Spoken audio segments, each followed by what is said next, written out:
ce qui vient à toi dans les jours qui suivent. Ouais, c'est bien ça.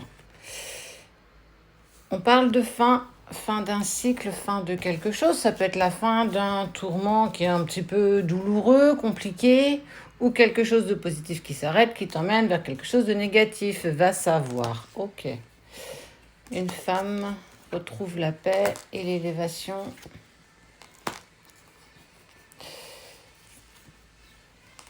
Ok. N'aurais-tu pas une personne dans ton entourage, du moins une femme, avec qui il y a eu fin de cycle? Mais ça peut être aussi toi si tu es une féminine. Pour le coup, j'ai pas encore assez d'indices. Oh, c'est lourd. Ok. Bah écoute, on parle de toi, mon petit chaser. Regarde-moi ça. On parle de la fin d'un cycle. La fin de quelque chose pour te permettre de retrouver une certaine paix intérieure, afin de te permettre de clairement t'élever. Il y a de l'isolement, il y a le nadir, il y a l'attirance.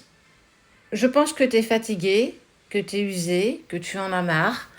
Et clairement, on est sur cette première ligne. Je ressens qu'il y en a certains d'entre vous qui commencent à en avoir marre un petit peu de ce parcours, de ce chemin douloureux, chaotique. Parce que, ne l'oublions jamais, certains qui pensent être dans une relation sacrée, c'est pas du tout une partie de plaisir. Véritablement pas. On y est poussé, ça veut dire que c'est quelque chose qu'on a clairement pas, enfin, dans les faits, clairement pas demandé, alors qu'à ton incarnation, tu l'as demandé.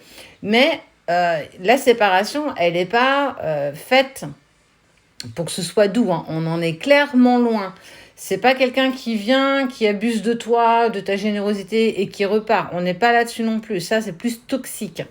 Là, on est vraiment sur je lâche prise parce que je suis fatiguée. Je sais qu'on est attiré à l'autre, l'un à l'autre. Ça, c'est une évidence. Mais je n'arrive pas à retrouver une paix intérieure depuis que tu es sorti de ma vie. Parce que tu as eu trop d'ego, trop de mental. En fait, tu t'es fourvoyée un petit peu toute seule. Tu pensais qu'en travaillant un minimum sur toi, parfois tu sais même pas sur quoi travailler, ça t'a poussé clairement à pas du tout être en accord avec toi, mais véritablement pas. Et en fait, tu dépasses un cycle qui va te permettre de retrouver une paix intérieure, ça c'est hyper important. L'élévation qui était importante parce que tu dois travailler sur 3 pans. Dans la matière, spirituellement, mais aussi sur tes blessures. Alors oui, ça fait beaucoup de travail, mais tu es clairement capable de pouvoir dépasser tout ça.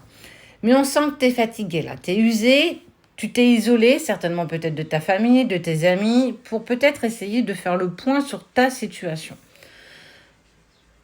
Et pour certains d'entre vous, vous passez ce qu'on appelle la nuit noire de l'âme. C'est comme une dépression, mais plus une dépression spirituelle. C'est un moment où toutes tes convictions profondes sont éclatées de toutes parts, véritablement. La conception que tu as du couple, ton travail, tes amis, ta famille.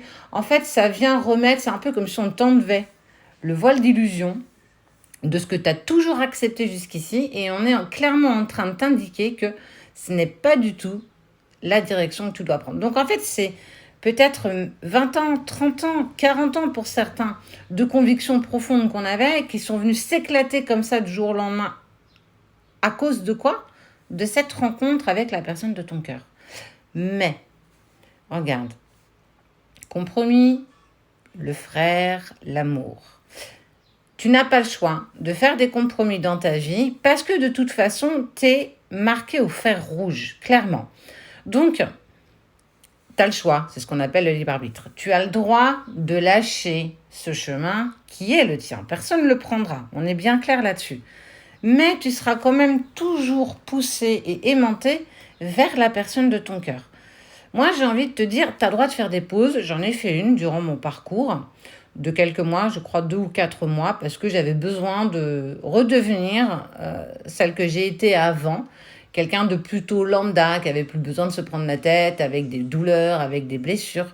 Tu as totalement le droit.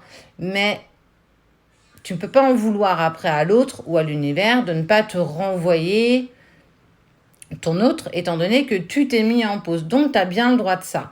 Tu es peut-être un petit peu aussi dans ce cycle. Mais c'est légitime, en fait. Tu n'as pas le droit de t'en vouloir.